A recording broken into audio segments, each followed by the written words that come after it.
Good morning, my lovelies. Just a quick one because I have made myself late. I managed to pick the one day that I didn't go to the gym. I'm actually later than every other day that I did. Go figure. And I work out for like an hour to an hour and a half. So I'm a little bit late, but I wanted to share with you a really interesting insight from yesterday's session. So again, for those of you who haven't tuned in, I'm at Brendan Burchard's certified high performance coaching program. Just really upping my game on being able to deliver my programs at such a high level, like the highest level in the world. So that's what I'm here for. And I promised that I would share insights every single day. So this is my insights from yesterday. And the difference is coaching versus therapy. So a lot of people, so if you've ever done any kind of coaching or training, sometimes you feel like you're more of a therapist. You're kind of helping people through their problems, through their past and all that kind of a thing. And it's exhausting.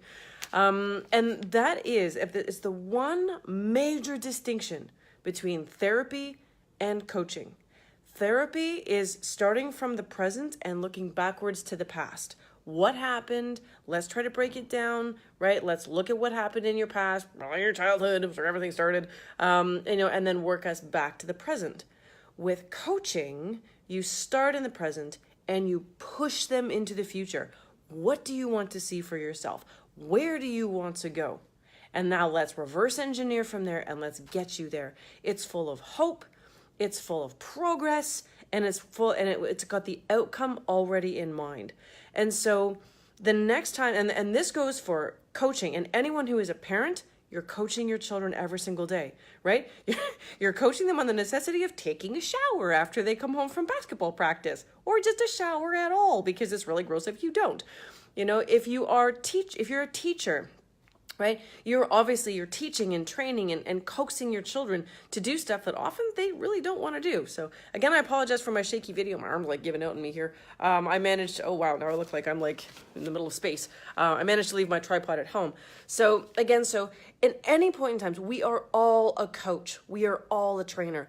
But in order to not get mired in conversations that spiral out of control, that look to blame, that look to excuses, that, because what often happens is we get, especially if we have a lot of fear, we look outside of ourselves and we say, well, I am scared because this happened to me in my past, or this person did this to me, or this situation was created. We externalize.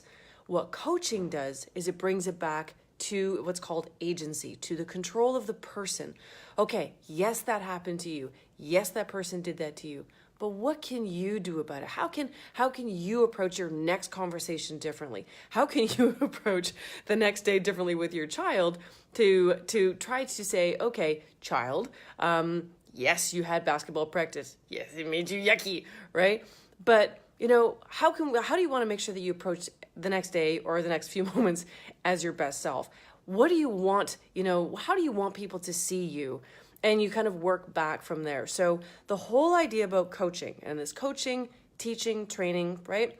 If you want to avoid getting stuck in the why vortex, in the blame vortex, in the excuses vortex, which will get you absolutely nowhere, you always keep your conversations future focused. And as long as you have an outcome in mind that you are striving to get that person to visualize, first you have to get them to acknowledge that they're trying to go somewhere. Woo! The second thing you need to get them to do is to acknowledge that they want it. Woo! Right? And then what you do is you then operationalize it by helping them come up with their own ideas for how they're going to get there. Right? So consulting is where you give the ideas.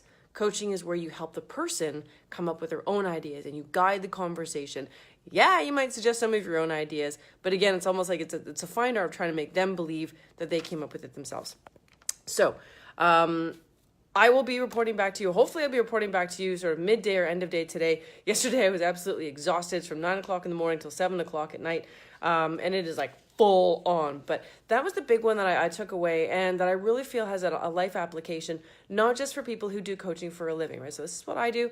And it's my heart's work and I just absolutely love doing it. I'm here to be a better coach. I'm here to have a structure behind what I do and bring this to a bigger audience. Children need to get access to this information. And so again, if you're a parent, try this with your child today. Try to say, what is the future outcome? So my children are of working age, right? Hey, Aiden, what about getting a job? What kind of a job do you want to have? What kind of environment do you want to work in? And start helping your kids visualize some goal for themselves. Because our schools are really, again, I've said this before and I'll say it again and again, our schools are really failing our children. Mostly because they don't help them with confidence and they don't help them with those outcomes that the kids feel they can actually truly work towards. So help your kids avoid anxiety, help them find confidence, help them see that they can make progress towards something, and that they're in control. Because when we feel in control, we feel that we can accomplish anything. It's when we feel out of control that we feel lost. So help your kids, help your clients, help your colleagues, help your bosses to feel totally in control, and you can be an agent of change for them, okay? So again, I super apologize for the shaky video thing. I'm gonna try to find a place I can stick this camera tomorrow when I do my next report, all right? Have a great day, guys. Be awesome. Be a coach to someone today. Help them see a future outcome and be a part of the process to help them get there. In the end, it'll probably help you get what you want too, all right? Take care, guys.